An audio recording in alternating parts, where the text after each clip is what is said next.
Um, John Rivera Resto is all three names when I introduce you. There's only one name, John Rivera Resto. John Rivera Resto. Pardon? Do you want to introduce Anyway, there it him? is. Please, you John go ahead Rivera and do the introductions. Yeah. You'll do that. You guys ready? Stuart, you ready? Email is here. John, You on? And I cancel. you guys the button. ready? Yes. I'm ready. We're ready. There you are. Okay. It's Resto Rivera, right? No, Rivera Resto. River with an A followed by the rest. That's exactly what it means.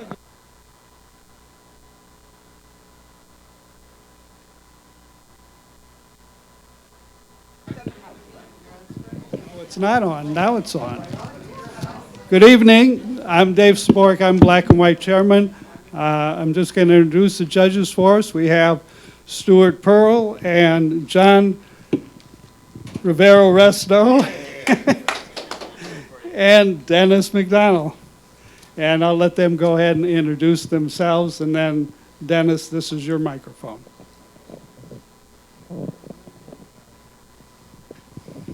Well, thank you for that introduction. Again, my name is Stuart Pearl. Thanks for inviting me back again. I guess you didn't learn from the other times. But it's, actually, I haven't been here for a while, and it's nice to see some new faces. Yes, second chance, right, yeah. When we were in the room there, some really good stuff. And now we're going to be on the spot to justify what we've scored. A little bit of background about myself. Been doing this since, oh gosh, high school. Used to do a lot of wedding photography, social event, not so much anymore, but currently I do a lot of volunteer work for the Cleveland Metro Parks, Holden Arboretum, some idea stream. Most of my time though is spent with the Artists Archives of the Western Reserve. We're a small regional art museum across the street, but not in Lakeview Cemetery. On East 123rd Street, I'm a board president there. And to give a shameless plug, we have a wonderful exhibition on there. We have 6 rotating exhibitions a year. They're all free. And when I'm not doing this, I get to come and see wonderful work by you guys, and I appreciate being here tonight. So thanks for having me.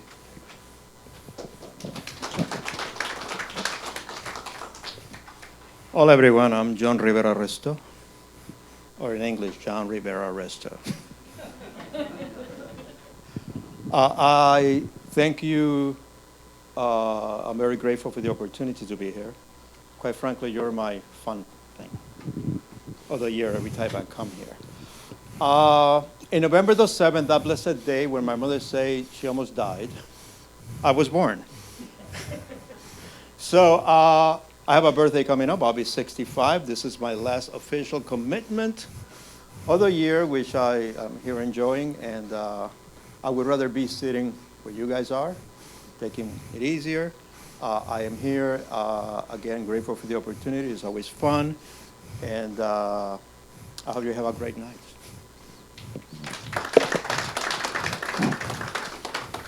Good evening, and thank you for letting me judge your work.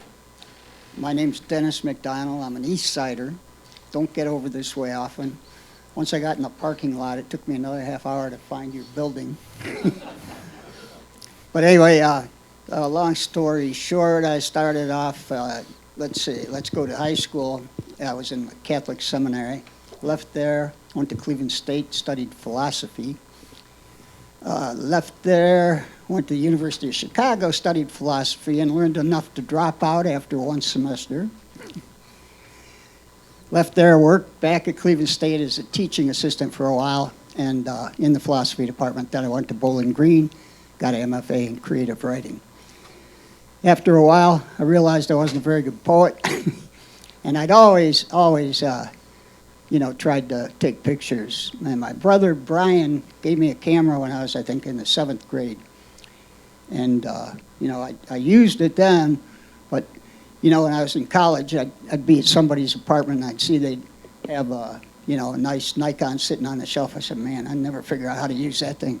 But eventually I did. I started with Nikon in 1986. And I've had a lot of Nikons since then.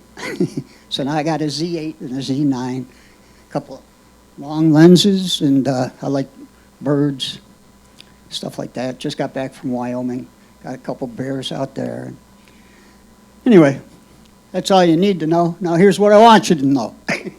No, in case you watch Channel 8. We'll skip that part. All right, I guess we're ready.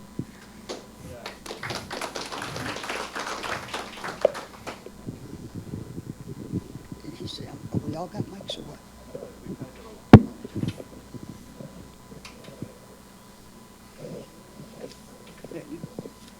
Oh, we're not using these.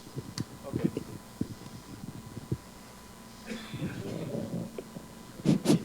Yeah, you need mics. Oh, so one has the mic and the other one has this. Got it. Yes, exactly. So the people at home, this is for the video.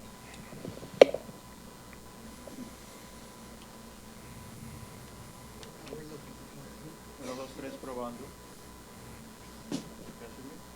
Got it, great. I apologize for putting my back toward you. In my culture, that is an insult.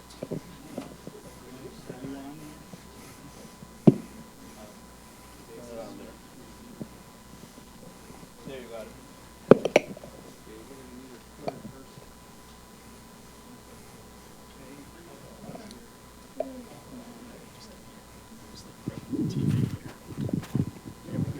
You're set. Great. I hate this. Yeah. Yeah, but I feel I'm gonna sing a musical. Oh, if you press and hold, let's see. Let's check there. Okay, all right, testing. Yeah, I manage. Great, okay, thank you. If not, I'll kick Stu a little bit. All right. Listen.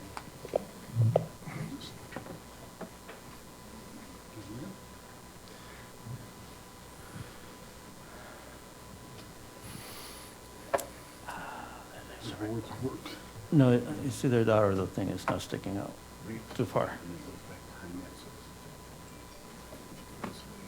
There you go. All right.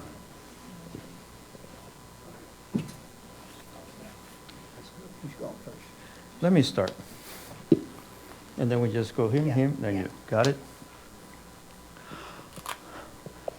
Okay, people. I have to say, first of all, I think this comes from all the judges. There was some really, really good black and white photography. It's very, very tough, which is tougher for us because we like everything, but, you know, we have to vote on things. Now, I love this image because I think it has all the elements that makes a good black and white. What are those? Contrast.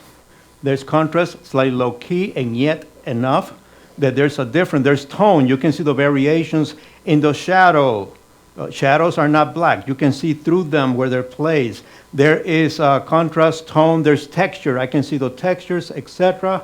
And also the placement of the images creates this visual interest because we have these figures there. It's very well balanced. They're looking in the distance. Notice how the background is softened. Okay, so those rules are still applied. I enjoy the composition.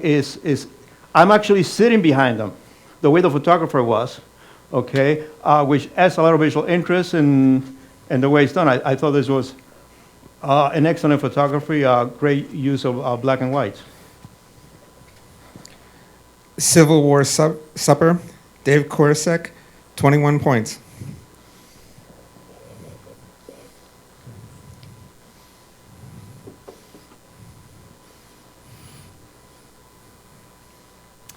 I feel this was an excellent selection for a black and white conversion. There's kind of an implied narrative story here.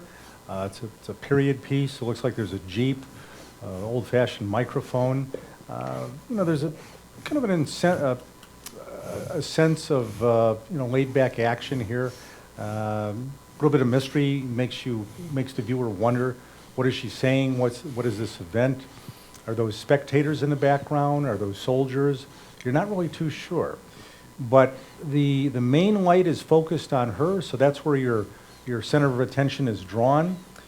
Shallow depth of field really emphasizes her as the center of action, and everything else is secondary supporting it in the background, kind of fading off into that softness. So I think this was an effectively executed photograph. I want to mention just something. Sometimes you look at a photograph and people have a general knowledge, but for some people who have extra little knowledge, it's more interesting. You have a hairdo that became popular in 1935 and 34, etc. Same thing with the microphone. She's have a Hooverville style dress. So that gives me an era. So if you know those little details, it adds so much more enjoyment of the picture. World War II USO singer, Dave Korosek, 21 points.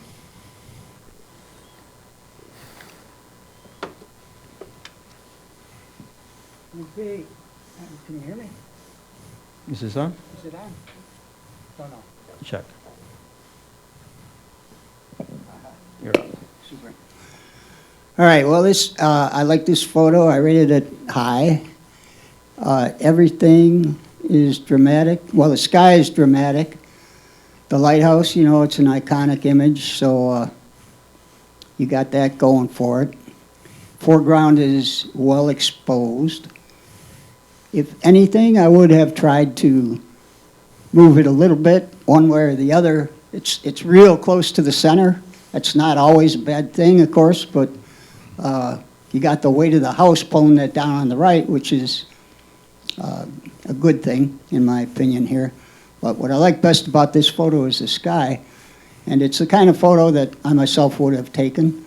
I was in Maine a couple years ago. I don't think that's the same lighthouse. I'm not sure where that lighthouse might be. But the lighthouse I'm thinking of, which is the northernmost lighthouse on the East Coast, you can almost throw a stone into Canada from there. I don't remember the name of it for sure, but anyway, it reminds me of that lighthouse, and it's just an all-around, in my opinion, and I must say, I'm more of a color person than black and white, but in my opinion, it's a great photo. Banded Lighthouse, Hugh Thomas, 26 points, second place.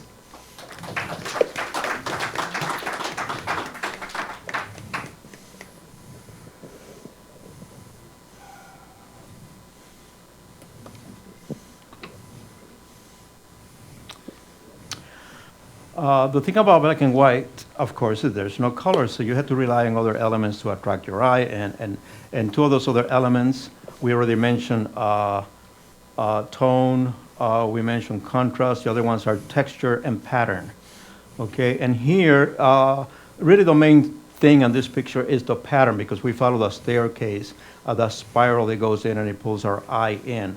So that's a good viewpoint to see it and try to generate interest. For my choice, I will concentrate more on that, do a little more cropping, okay? Remember the rules of thirds. If you do a little more cropping, let's say to the right, maybe a little, just center it there, a little more, because the spiral is almost a square composition. And I think that will give it more sharpness to the focus. But interesting way to look at things. You always got to look for the interest. Watch the Steps, Hugh Thomas, 22 points.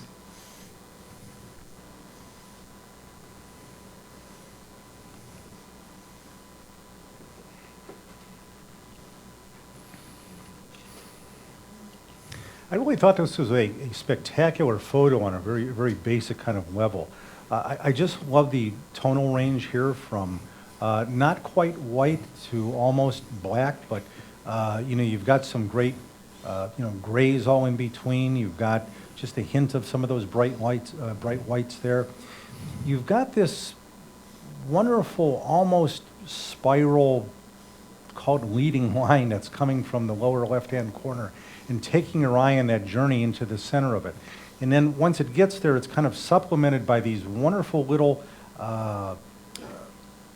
shaded and high contrast mounds and textures and geographic structures. At first, I was a little bit slightly disturbed by what I perceived as a little bit of an out of kilter horizon line there, but actually, the more I study this, the more I see that it really kind of is a natural part of this and really flows. And I think this was overall a perfect candidate for a black and white conversion. So really very well done. The Dunes, Dennis Wirt, 24 points, honorable mention. Let me just make a quick note here too. I think there was a problem with the camera tonight. All of you who are looking at the images on the screen and probably at home, these all look sepia. They all look brown. I see them on the side monitors and here, but these are all black and white. So just an explanation to the audience and at home. Except for this one. Okay, well, I got a little train hopping experience in my background, so I can feel right at home here. I actually worked on the railroad for a while down in Cuyahoga Valley. You know, this is a great photo, in my opinion. I love it that the guy's hanging off the train looking at us. What I do not like so much about it, I mean, you got detail everywhere. You got the sky, which is, you know, got some detail. Could be a little more, in my opinion. You got the car, but it seems like the whole picture wants to breathe a little bit, like maybe a little less of a crop, a little more room on the left and the right, possibly. You'd have to play with it, you know. I don't know whose photo it is or what you had to work with, but if I were doing this photo, that's what I would try to do. All aboard, Susan Bestel, 24 points, honorable mention.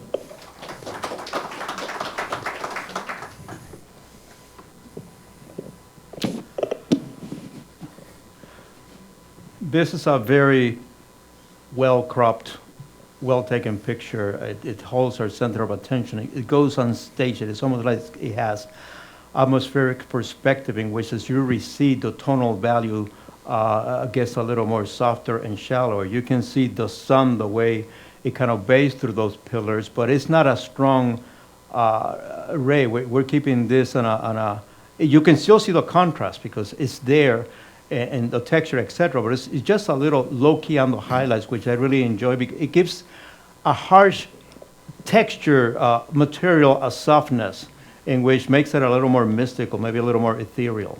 And very well done. Benedictine Monastery, Susan Bestel, 23 points.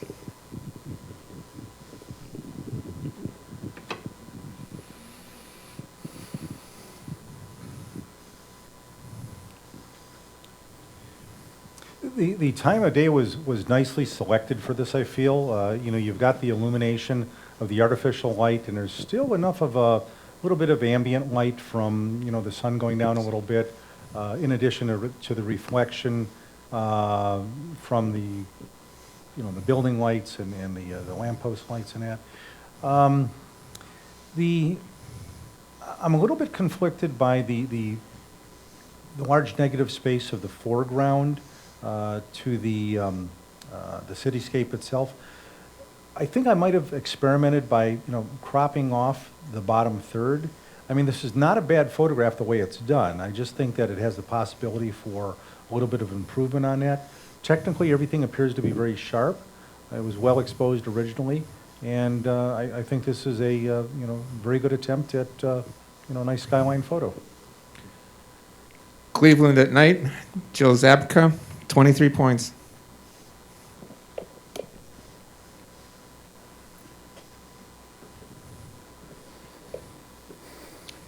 Okay, so this one is reminiscent of the one that was just up maybe 2 pictures ago, the monastery.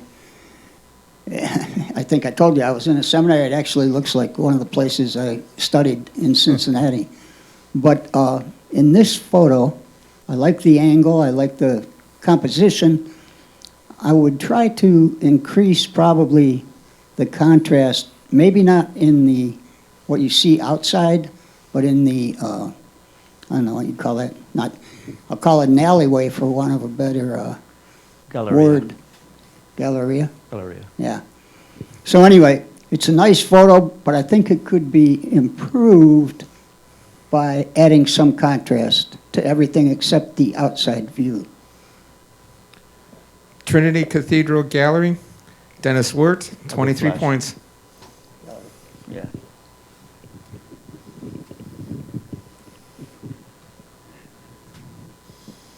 Well, when you have here a single subject, okay, and doing the vertical climb and the crop accentuates it, that's one good way to present it.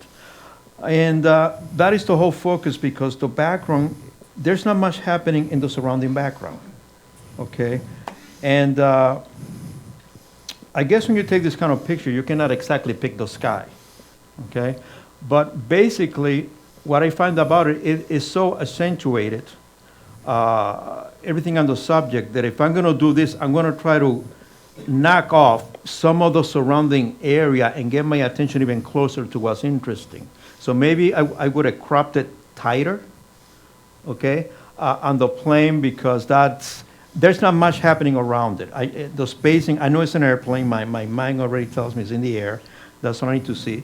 If I don't have a lot of good cloud formations to provide a little contrast, change the direction in the pattern, then I'd rather get a little tighter in, okay? Because that's also one of the beauties of black and white, which is it allows you to appreciate just the details. Up and away, Eric Batsky, 22 points.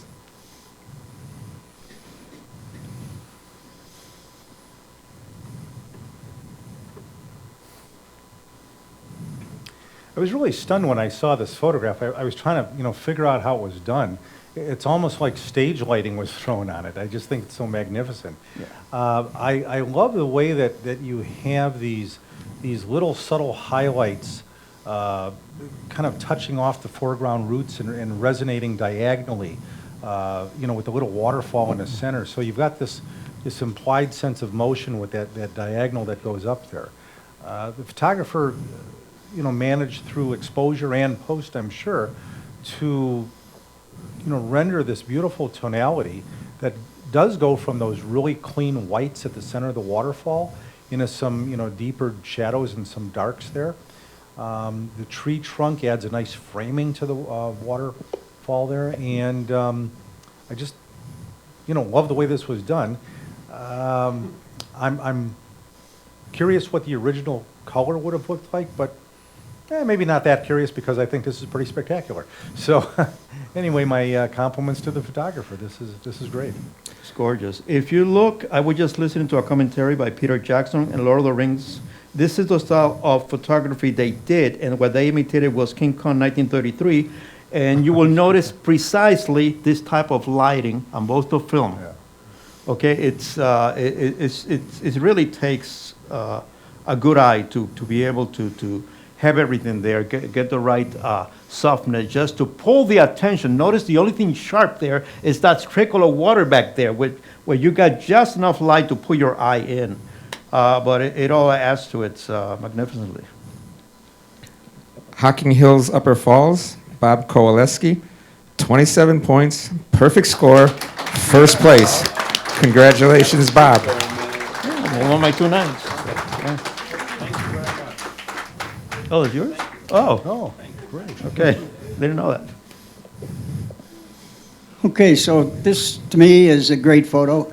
It reminds me of the country I just came from, which is out Wyoming, the Tetons. Although you can tell those are not the Tetons, but I've been a big fan of mountains most of my life. What I like, although I can't tell for sure, let me get a little closer. Okay, I thought I was seeing some grass there in the foreground, but that's not the case. Anyway, it's got the sharpness of the mountains, the softness of the clouds, well exposed, good sky. Again, if I were working on this photo, I think I would have possibly darkened the sky a little more, although you really don't want to break that contrast with the mountains. That's real nice. So that would have to be played with to decide, but other than that, I think it's a great photo. Peking Peaks, Bob Kowaleski, 25 points, third place.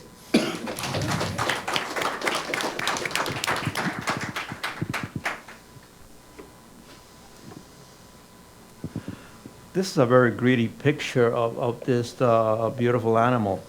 Notice the contrast. Contrast is something that really makes it sharp, and it accentuates the texture, okay? One thing I think I would probably done more, I think the background was burned a bit. And when you do that, it hides away certain just visual distractions that place where you're mining and help counterbalance things. It creates, it becomes part of the composition. Also, the lower left, the lower right is very soft there, so you kind of lose the separation between the subject and the background a bit. Except for those details, I think it was well cropped. I like the fact I can actually see through the eye of that cat. If you get up close, you see those little details, and that's what really makes it interesting.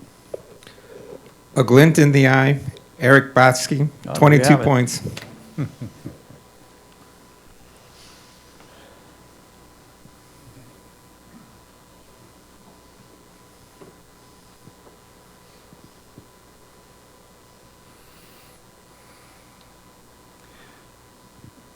Well, it's a cute puppy shot, obviously, and I think the main impact here is that it connects with the viewer on an emotional level. Okay. Technically, it's well done. The fur is very sharp. The eyes are in focus. The snout is right there. It's a bit of a tight crop. There's not a lot of breathing room, but I think that's actually okay here, because typically a puppy is going to be in your face. That's what they're all about. That's what they want to do.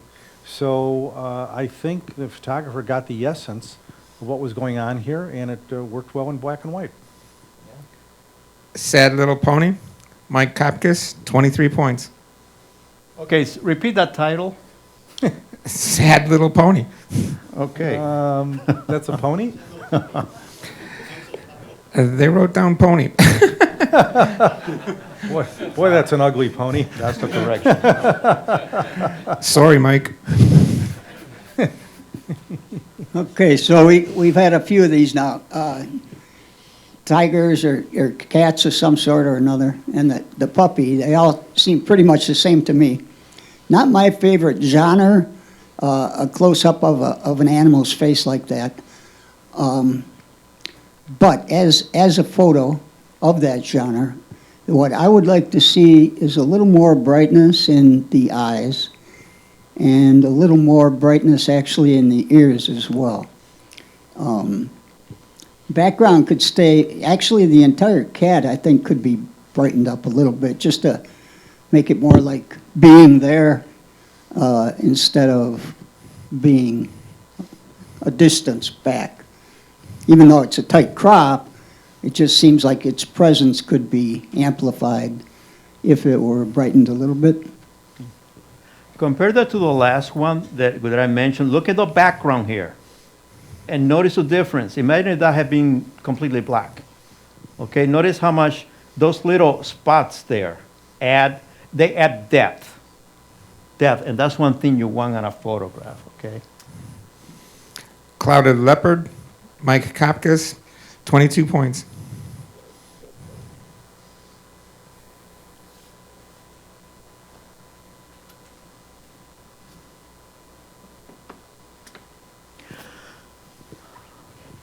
This is a swirling image of snow and contrast and shapes taking place, etc. And that's the one thing that makes it interesting but makes it difficult to see because it tends to flatten the image.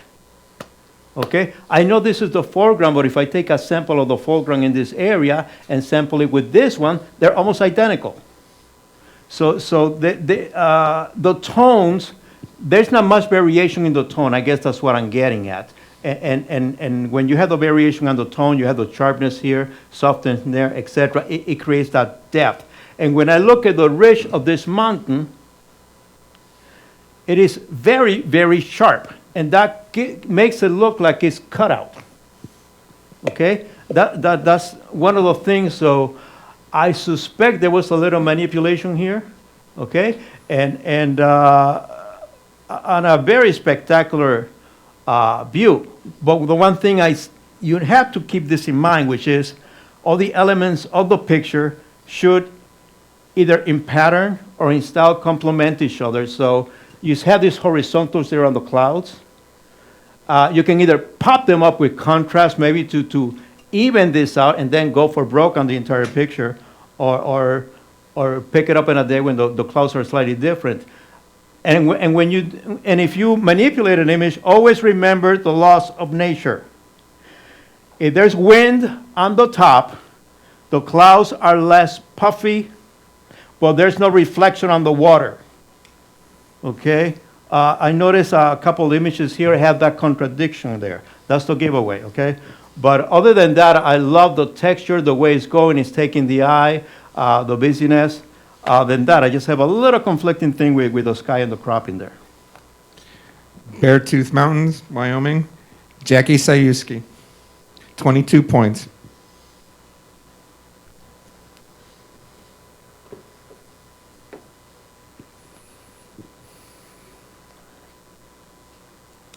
Again, as I look at this, and I feel black and white was a good selection for this, my sense is one of thoughtfulness and reflection and, just sort of a seriousness. And that's, shown in the detail and the texture of the face.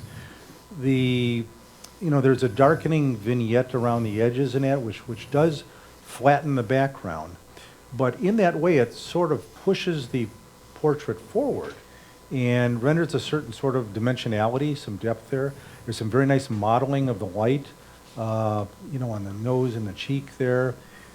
The eyes are hidden and shrouded. They're not sharp, and in that way, there's in my mind, there's a sort of a sense of mystery there. It makes you wonder what's on her mind. What's going on here. So this was a nice rendering. Perhaps a few more highlights on the hair would have, snapped things up a little bit, but generally I like what was done here. Glenna Inc. Springs Ranch, Gary Merrick, 22 points.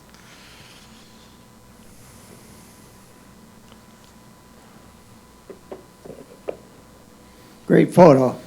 I remember when it came up in the other room, I was looking at it and I thought, well, what would I possibly be able to say about this? The only thing I can think of that I would try to maybe manipulate a little bit, I mean, not in terms of the light levels anywhere in the photo, just in terms of placement. It almost looks like it could be in a botany book or something like that, the way it is, and I would rather it not look like that. I'm assuming it's meant to be more of an artistic type photo. So I would try to either change the angle a little bit of the subject or include more space off to one side or the other. But as it is, I think it's a great photo. Fading Foliage, Bill Keaton, 24 points. Honorable mention. I'm curious about the way it was lighted, because I look at the stem, it went right through the leaves. How you light that? That one stopped me. Okay, here we have, it's almost like those Siamese twin zebras. Okay, at first I thought they were kind of attached and that was an artistic thing, but then I noticed, no, it's just that here, I don't know what you guys can see, where the heads are joining, okay? There, it's all the same tone. There's no variation, so there's no separation between the highlight of one of the zebra's nose, snout, and the other one. It's almost like the real light hit it there and kind of blinded the area, made it a little more foggy.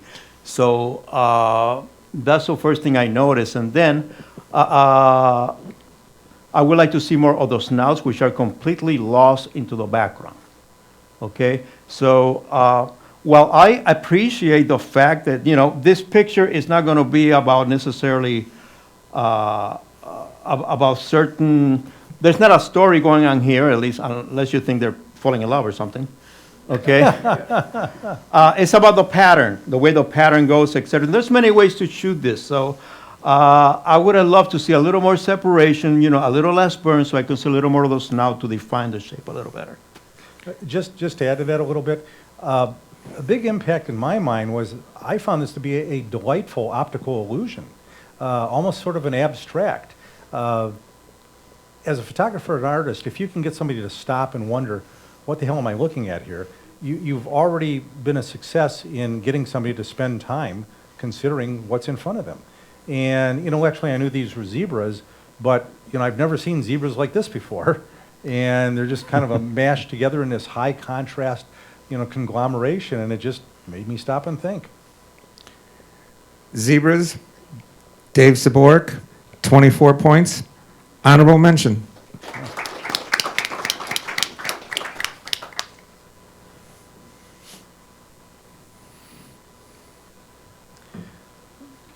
This would look like a perfect candidate for maybe a Marlboro commercial or No, something the like song that. just went through my head. Right, yeah. But, it's nicely done. There's good tonality here. You've got some pretty clean whites, contrasted against the background. You've got the selection of aperture for a very shallow depth of field. Likely a long lens here was well thought out. And that out-of-focus background really pushes the horse forward. The elements kind of work together.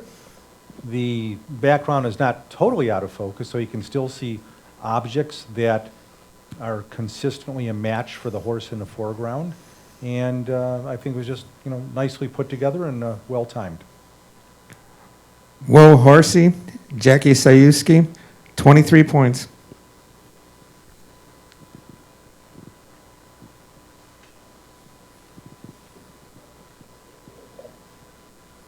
Well, this one looks like it could have been taken on the shores of Jackson Lake in Wyoming. Yep. Two things. One, I like it. It draws me, probably because it's a she and I'm a he. Secondly, well, there's two things I kind of don't like or that I might try to change. One is that she's dead center pretty much. To me, it would be more interesting if she were probably moved to the left, although, that would, I assume this was maybe cropped. If not, then it could be. The other is, I know silhouettes is sort of, a style of photography, but it would be nice to see a little detail in her somewhere if it could be done.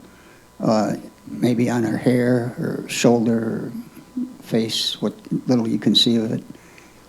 I think that would add to it if it were possible to do. The rest of the photo, though, I think is fine.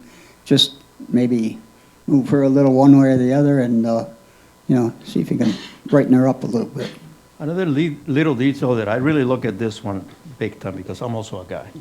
Okay. Yeah, I totally agree with it. Should have been cropped more on the left, and that would have given all that spatial area, make it even more interesting. My thing is not the silhouette itself, because if the photographer's intention was, okay, I'm going to make a silhouette image that's attractive, it's really the coastline. Notice that it's really dark. If it had been slightly lighter, the contrast, then it wouldn't cut the picture right there, and would define the silhouette even more. So that's the tone on this area here. And I can see detail. It would have been lighting a little better. I think it would have made the silhouette even more effective. Catherine Pearl, Lake County, Gary Merrick, 22 points.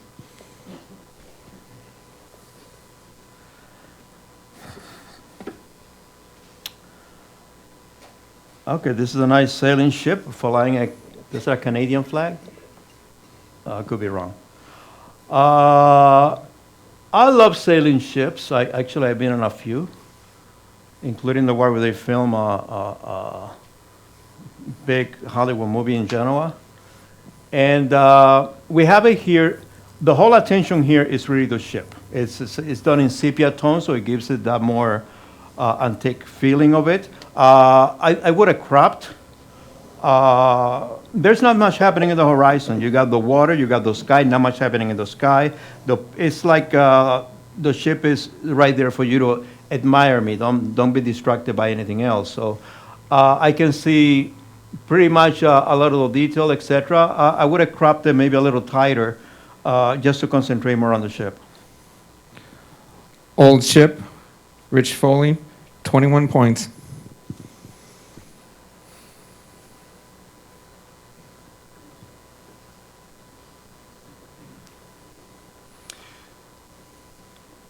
Well, we've got one of the guardians of transportation. I forget which one this is, but it's very nicely rendered in black and white. You see the detail of the original carvings, the embossment on it, you know, the historical aspect of it.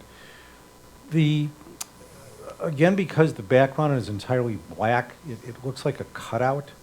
And I do see the, you know, the dimensionality of it, but I think I would like maybe a little more context in the sense of possibly a faint skyline or horizon or something. It's okay as it is, but, you know, we've seen this type of photograph. I mean, the Guardians are very well photographed, and it's very challenging to come up with something new. There's nothing wrong with this. It's fine as it is, but I think I'm just a little bit bothered by that totally black background. In addition, let me just say, if it were mine, I do a lot of night sky photography. I'd be tempted to take a night sky and drop it in there behind those, even with just a few stars. I mean, you wouldn't have to go nuts to put a Milky Way in there or anything.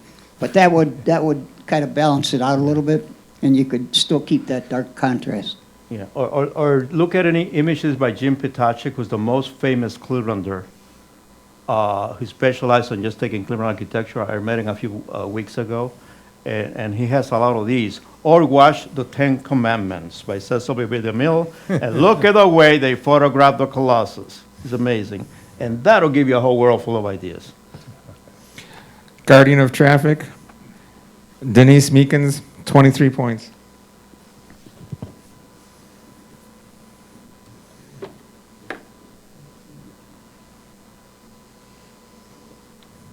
Oh, my turn? Yeah. Oh, my turn. Okay. Well, let's see. Waterfalls, I like. This one looks fine. I don't see anything really to object to about it. The only thing I see that I don't like, and there's really probably no way around it, is down here you have what's probably bubbles because of pollution. I don't know who took the photo or what they can remember about it, but you know, I struggle with that too, and everything I do. Sometimes I try to eliminate them digitally. Sometimes I try to use a long enough exposure that they just look like part of the swirl of water at the bottom. But anyway, I like it. If anything, I don't know if it's a straight black or white. It almost looks like it's a little tone to it of another color. I might, if it were mine, might play with the contrast there and see if I could do anything, but essentially, very well done. Excellent cropping. Gravity, Denise Meekins, 24 points. Honorable mention.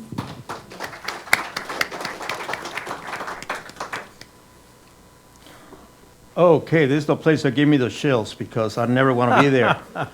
I thought it was Alcatraz or someplace. I've been to a few correctionals, having lectures with my fans. I do have them there. As a Painters. Visitor. Yes. But it's really interesting the way it was taken because, first of all, it's got very sharp angles and it has an element of film noir, which is very suspenseful, but it's also kind of depressing. Great lighting. No, where is the light coming from? I mean, it's coming through there, so there must be some big windows, but look at the way the deterioration. I can see the texture on every surface. I can see the paint peeling. I can see the age and all those little details and the way it just pulls my eye to that corridor all the way at the end. So this is a picture that can create some very strong emotional appeals depending on where you have been. So I love it in that sense. Not the home your mother had in mind. Rich Foley, 23 points.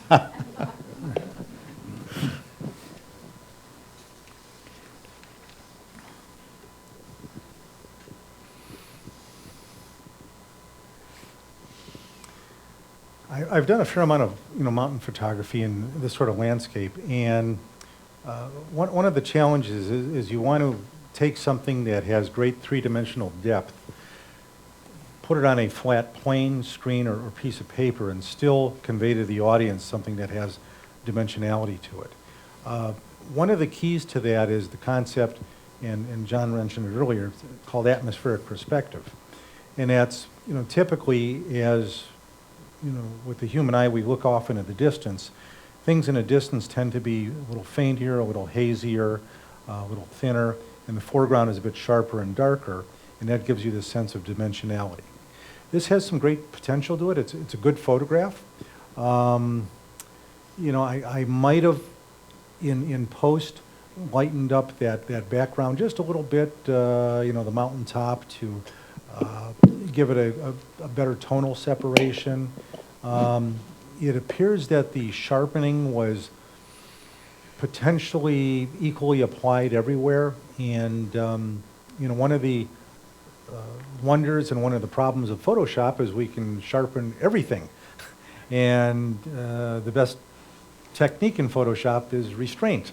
So, I'm not saying that this was, banged up in that fashion, but I think there's a lot of potential here, and that maybe it could be, reworked a little bit, and a good photo could be improved to be a better photo. This is a good example of what I do in my regular job. Let's say I got to do a theater projection set. I will take this picture, and I cut the sky, make it a layer. I cut the following section, make it a layer. I cut this here, I make it a layer. I make this a layer, and then this on the foreground, another layer. So I got like 6 sheets of glass. And then I play with the tone, which is exactly the way that they King Kong 1933. And notice how amazing the depth is, and then soften the edges the farther you go. And you'll be amazed of what you can pull off from these pictures. It's really fantastic. All the elements are there. You just got to have fun with it. Yeah, and you can easily do that with an exposure adjustment layer. That too, yeah. Yeah. Mount Edith Cavell, Steve Georgie, 20 points.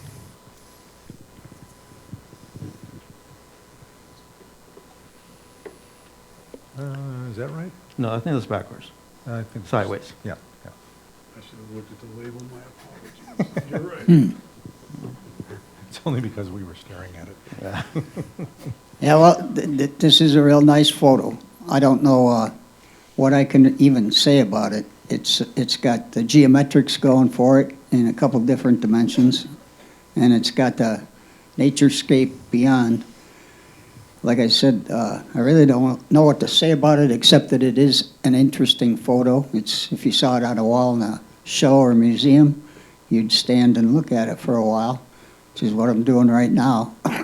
But I can't think of any more to say to improve it or, criticize it in any way. It's a nice photo. I'd just like to add, I wonder if anybody else sees what I see here. It wasn't obvious at first, but I believe that's a spinning wheel, which is made with beautifully shaped, finely sanded, smooth spindles. That transitions into the wooden stiles of the window, which are partially peeling, and then your eye further goes out into the landscape outside to the tree trunks, which are even rougher. So in my mind, there's a wonderful transition from native wild through the window to the finished spinning wheel. So I think that was very successful. My only take on it, I agree with 100% with what the gentlemen have said. It works perfectly as it is. If it was mine, the only one thing I would do is here on the left, you see the edge of the window here, the dark line. It kind of stops my spokes there. I would have sliced that there. So those spokes continue into infinity. Well, that's a good point. Yeah. A View from the Past, Chris Goff, 24 points. Honorable mention. I didn't think of that. Good idea. Little details. Your turn. Your turn. No, yours. No, I just didn't. Yeah. Yeah, it's your turn. Oh, I'm sorry.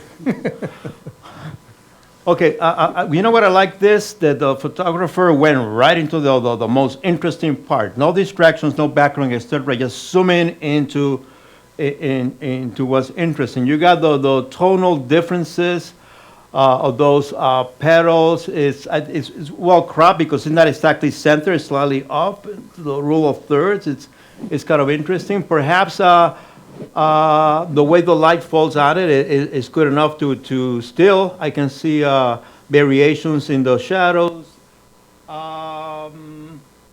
Other than that, I think it works well. It holds my attention. It's interesting. It's got a kind of a nice, interesting abstract pattern. The only thing I didn't like was the double cropping, but that has nothing to do with the picture. Oh, the It's double. just that I think double it matte. was too sophisticated for the simplicity of the shots. Does anybody else see the shouting, screaming, singing mouths there? You watch a lot of monster movies. I do. Okay, now I can see all the fish. I thought it was little fishes at the beginning. I said, oh, no, it's not. It's a flower. Blooming Beauty, Denise Meekins, 25 points, third place.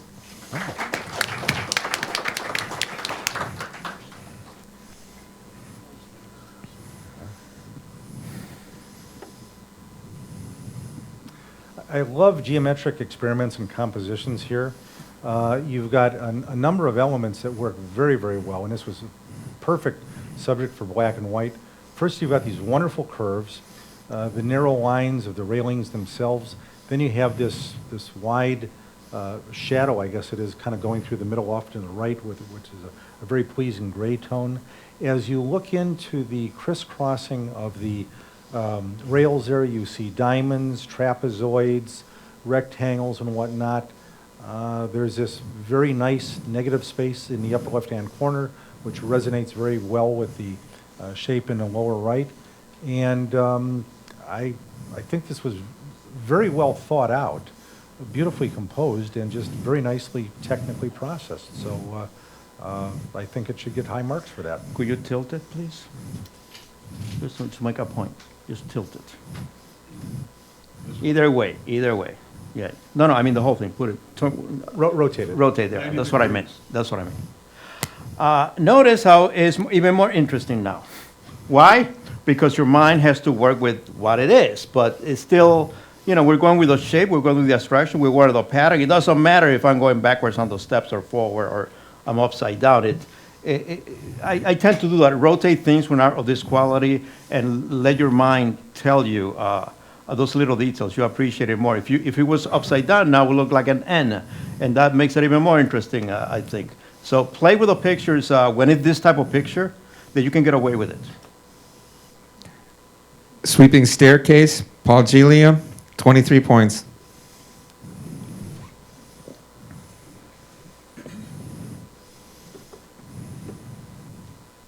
Oh, yeah. So one of the things I didn't mention when I gave my life story was I'm a tile man.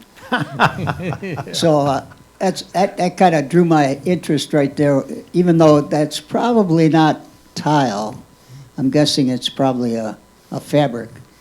It looks like tile to me. And it looks also like a place I've spent some time.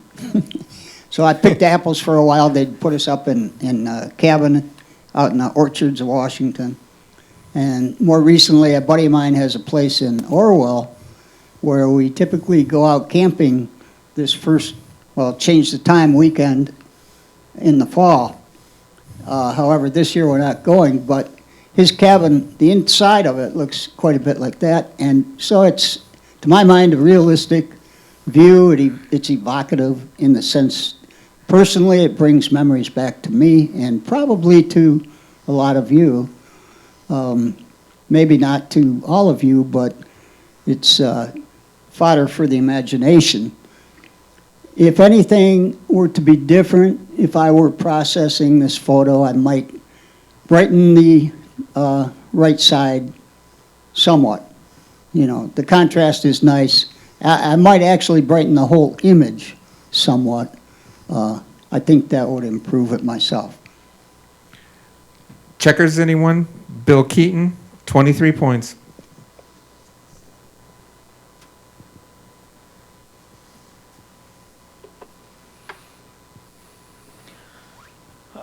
Again, this is one thing that black and white and architecture do very well. They mix well because it takes away the color distraction and you concentrate on shape, you concentrate on texture, you concentrate on pattern, you concentrate on tone, and you concentrate on contrast. And we have all the elements here. The only thing I would have changed, notice on the river where the current changes, and there's kind of a break, I would simply cropped all the way to where the water change, not to make it distracting. It adds more weight. Yes, even in photos, that creates weight, horizon weight, and to me, that would have made it even better. Bridge over Cuyahoga River, Paul Gilia, 22 points. And that concludes black and white.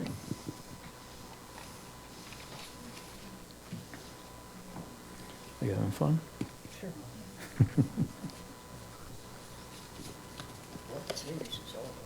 Yeah, it can be nerve-wracking because you never know what you're going to get.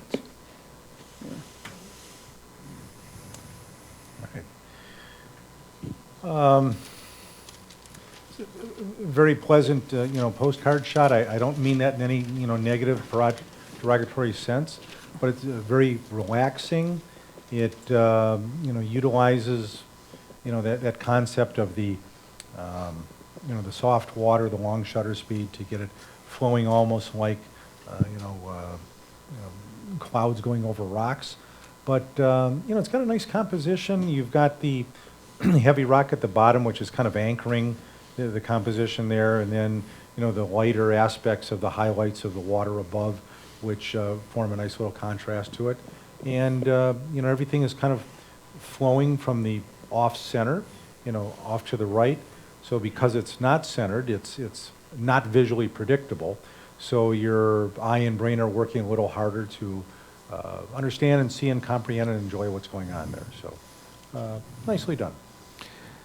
Bedford Falls Viaduct, Eric Botsky, 20 points.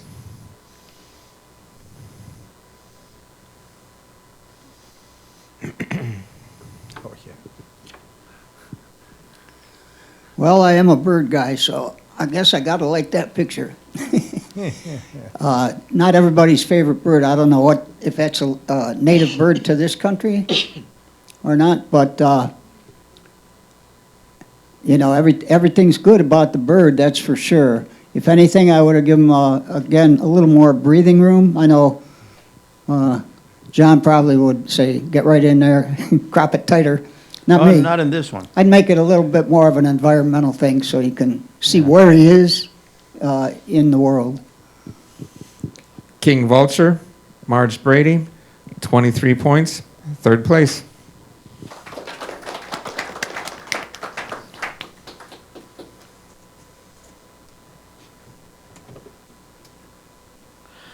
I live in Lakewood, right across Lakewood Park. That's my front yard. So they got huge trees there, and I always wait for the sun. They got the steps where you watch the sunset over the lake, so it's very beautiful. If I ever get time to sit there and watch it. Okay. The thing about it here, I see the sun there. I think it was imposed. It's very bright. And remember the laws of physics. If you do that, what are you going to get? You got a bright sun lower on the horizon. What do you get immediately? If you got a strong light, what do you get? Shadows. Strong shadows. And that creates contrast, okay? So it is a focal point, and I can see it adds to the balance and all that. But there's a certain softness to the rest of the sky over there, to the rest of the image itself, that creates a little contradiction in my mind. Okay, and other than that, I like the layers, the way it was cut and everything else. I just would have liked, the place is not going to go away, but I would love for the photographer just to photograph this again, wait until the sun is hitting it at a more steep 45-degree angle, and this thing is just going to pop up. Beautiful. Same image. Berea Falls Starburst, Dave Korosek, 21 points.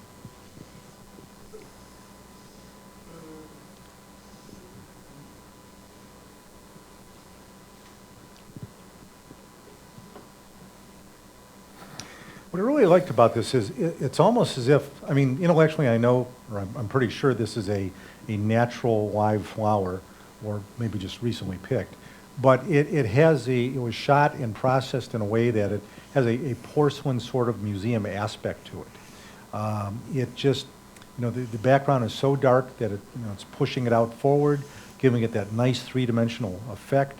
And at the same time, that background is not totally black. You see aspects of stems and whatever.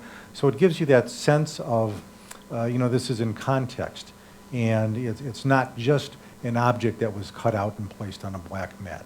So it's nicely framed, and it's positioned in a way that it almost looks like the stamen or the pistil or both are kind of looking onto the page.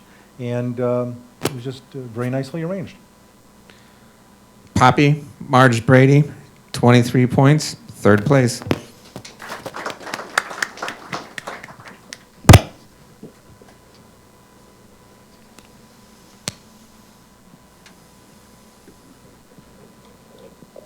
Yeah, well, that looks like something I would have taken myself. I probably gave it a high score because of that. It's the kind of thing I look for. Probably the only difference I would make in it, or see that it may have possibly been improved, is if the creek didn't go straight on away from you. You know, nature abhors a straight line, is that what they say? Or vacuum, I don't know, vacuum, I guess. But, so that creek looks real straight, almost looks like a canal, which I'm sure, or I guess it is not. So I think if you put a little angle to it, and, who's to say if that was possible in this shot or not, I don't know. But as a photograph, I think it would stand to be improved with a little bit of an angle to it. Other than that, I think it's a great photo. Autumn Stream, Hugh Thomas, 22 points.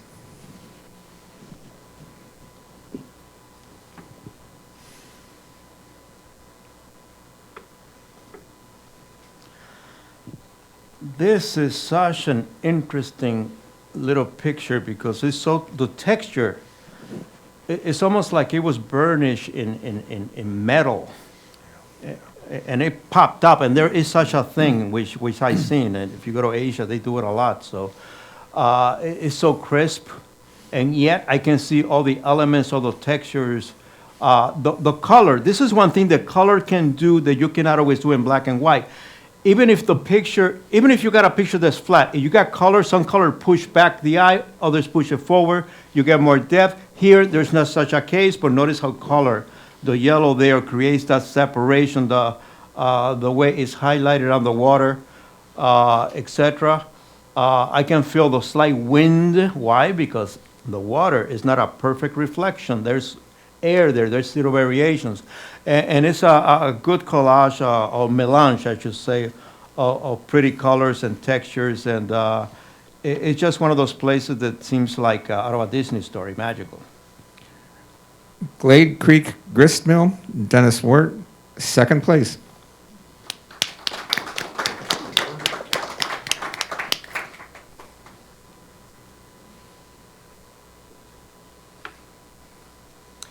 I really had to wrestle with this photograph. Again,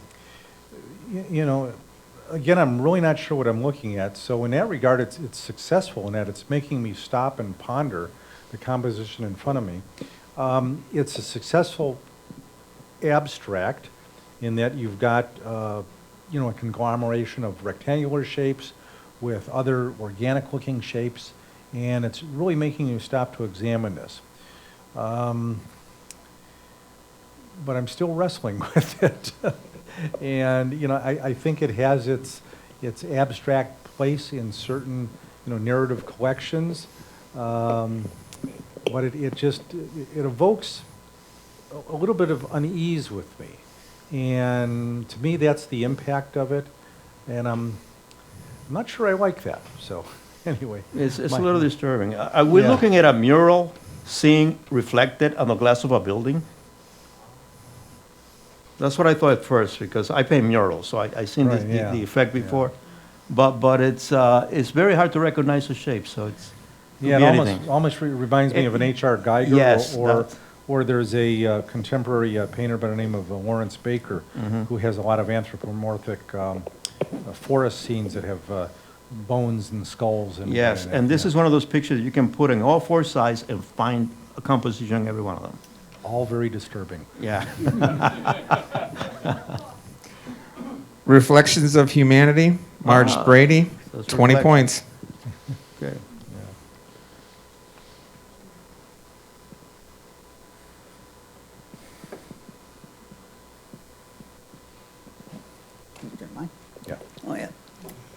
Okay, well, this photo, I'm curious where this was taken, but it looks to me very similar to the scene by the Cleveland Art Museum, almost, well, a composite, I'll say. So that looks like the oil can church.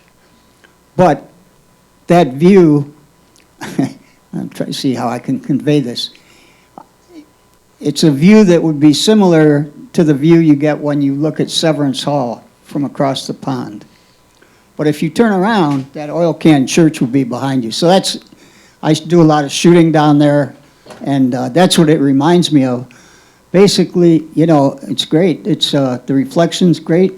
The trees are prime. You got a nice artistic building. I don't see how I would change that picture in any way.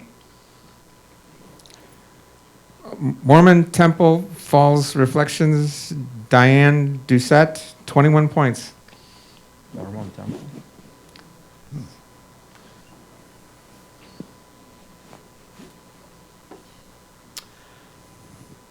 Oh, this is so soft and so flowing, and the wind is hitting it. The only thing I would do, I would put a stronger pen light on that, so the white looks slightly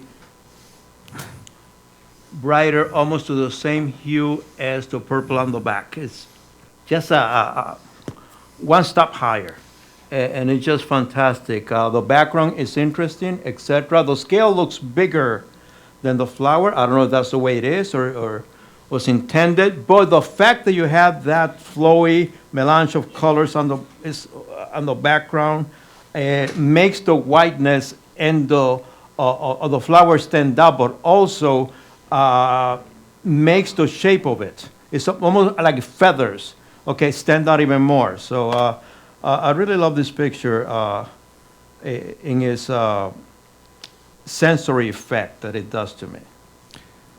Clematis Seed Pod, Dave Sabork, 25 points, first place. I guess that's more than 9.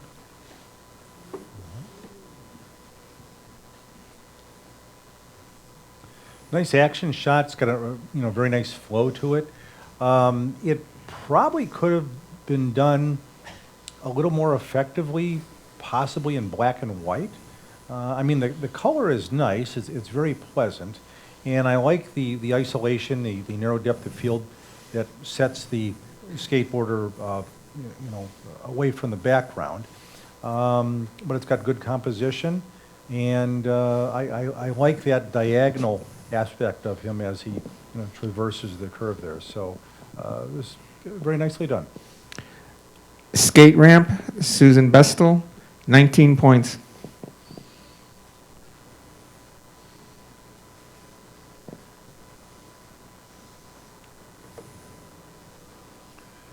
Okay, so that's a shot. Again, I might have taken myself. I've taken a lot of photos from Voinovich Park in all kinds of different situations. Air show, tall ships, this, that, and the other.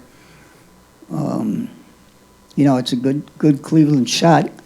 I'm trying to see if there's anything I would change about it. I really can't say. I think the subject almost is the maritime setting.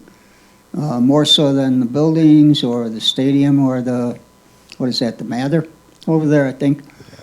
So it's just really the chain and the concrete stanchions or whatever they're called, the way they vanish, go to a vanishing point off to the left.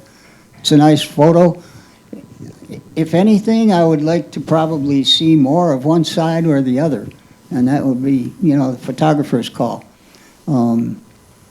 I know that one of the things I used to do was work on the Good Time, which used to be docked right around the corner from there. Now, I didn't, I did tile work on the Good Time, so I was only there but I knew the captain and whatnot, so I was real familiar with that neck of the woods. And I think would be nice to see a little more of it going off to the left or off to the right, so you see maybe a little more of the ship. Other than that, I don't see anything wrong with it at all. I just got a technical comment. The sky here was burned a bit, probably colorized a little more. You need to do a George Lucas on it. Okay? There is a ghost line around every building. There's a halo. It's a tell sign, okay? Which is what happened with George Lucas with his Star Wars, and then he went back and digitized it and eliminated all of them. And that needs to be done here, and it just makes your picture more, like it was taken exactly the way it was. More natural. Yeah, don't leave, you gotta be a good thief. Never leave fingerprints behind, okay? But other than that, it's a lovely picture in every way. Mather perspective, Rick Mills, 20 points.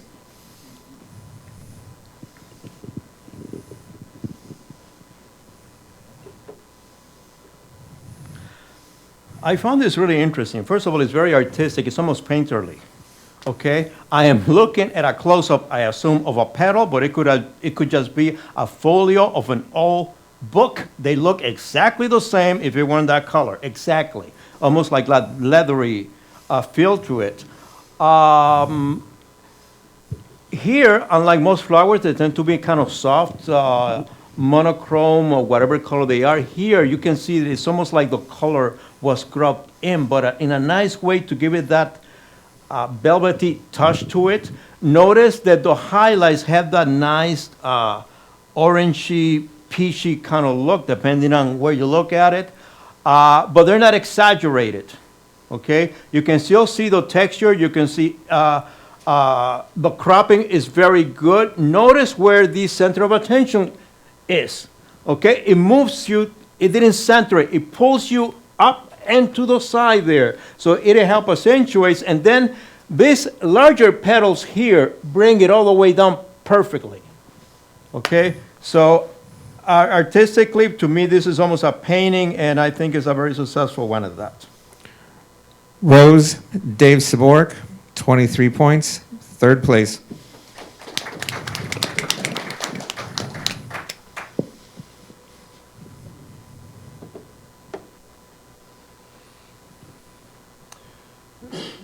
This is just a very wistful sort of,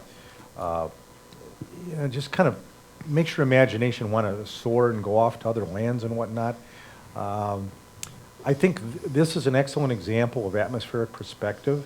You know, you've got that darker foreground detail and layers of density, of mist and hard rock and hard tree line, and yet off into the distance things fade and become less sharp and very indistinct there.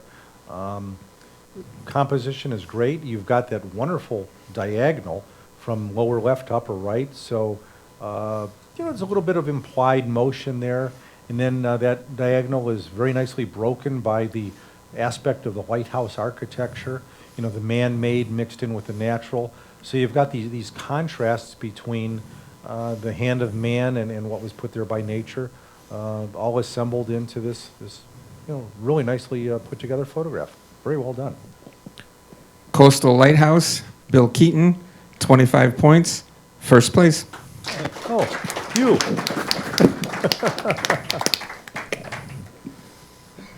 And it took advantage of the mist, which most people avoid. Oh, I love the mist. Yeah, the mist is key. Yeah, thank you. So this is a nice photo. Reminds me of a few different things. The Rock, for example. So one of the first horror films I ever saw was Them. I don't know how many of you have ever seen it, but it looks where them lived. They lived in caves like that. Secondly, it reminds me of when I was hitchhiking down the Pacific coast one year. I needed a place to sleep, and I found a cave like that. Although it wasn't at the sea level, it was up off the ground a little bit. And then when I got up the next day, I talked to somebody on the beach. They said, "You weren't worried about the tide?" I said, "Yeah, I never thought about it. I grew up on Lake Erie. We don't have tides."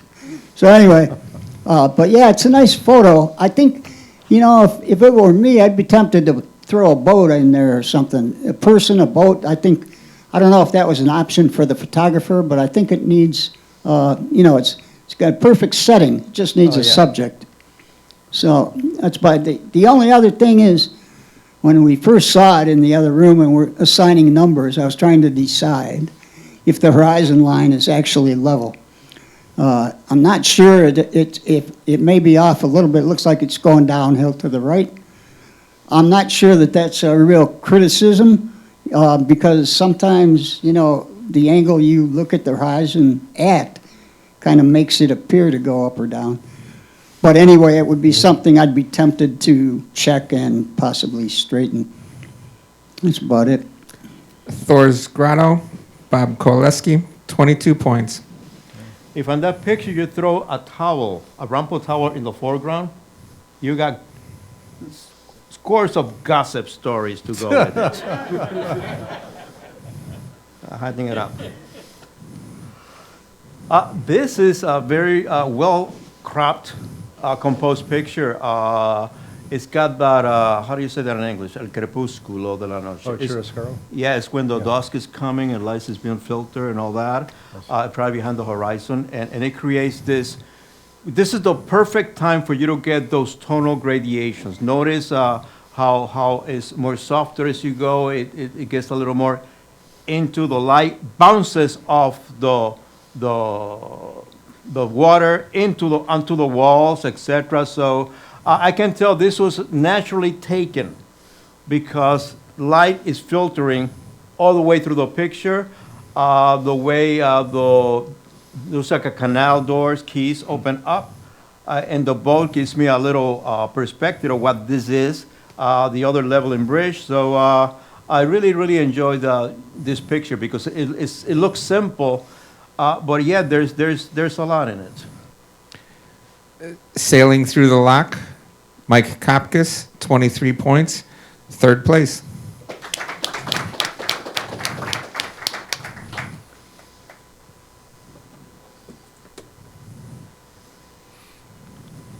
Well, this almost looks like the color version of the one of the black and whites we saw.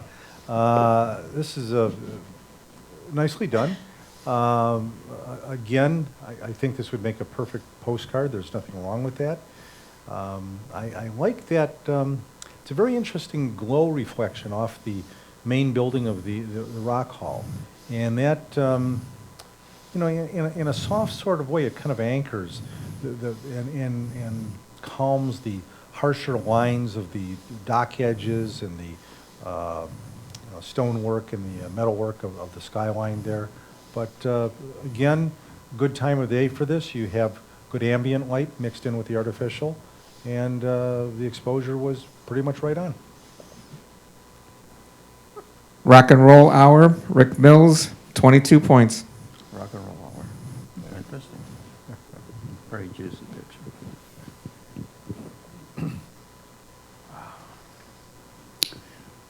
Well, let me get a closer look here. That's a nice photo. You can't say much, you can't say anything bad about it.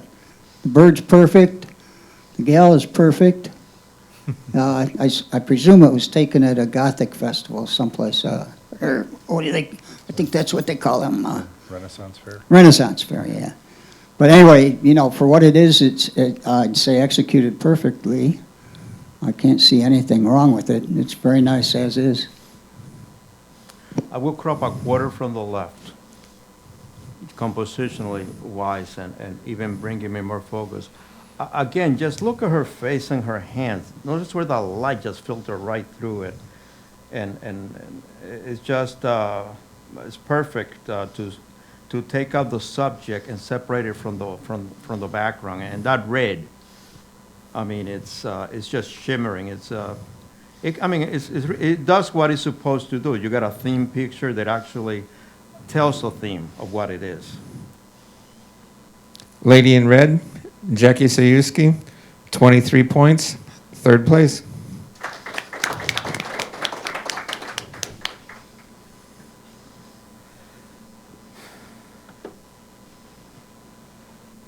I love dogs. I had three not Cocker Spaniels. I got three Cavalier King Charles. They're Stewart, Ballet, and all that.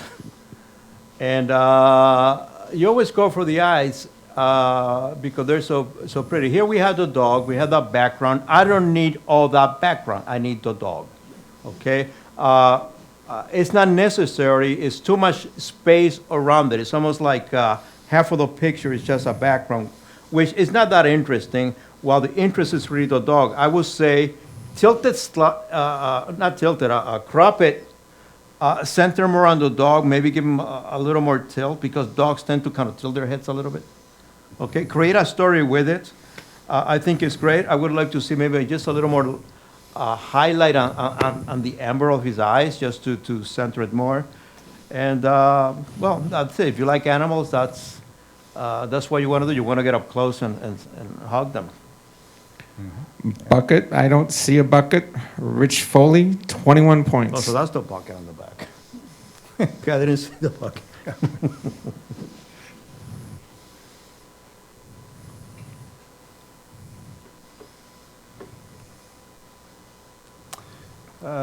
Another very pleasing, fall shot here.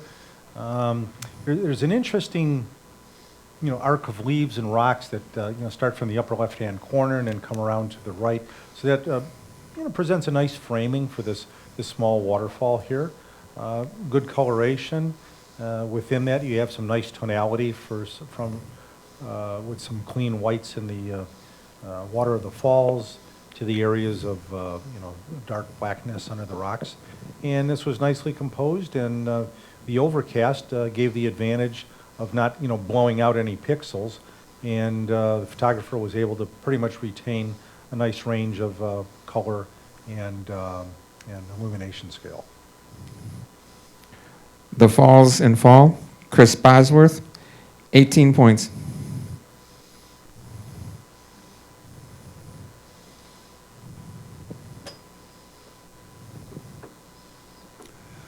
Yeah, every picture tells a story. This one really does. You got the little guy, the mom and dad covering whatever they're doing back there. She being in a family way. I guess, I think that's more or less a perfect family portrait. I don't see anything wrong with it at all. Sandy's Eagle Ranch, Colorado, Gary Merrick, 24 points, second place.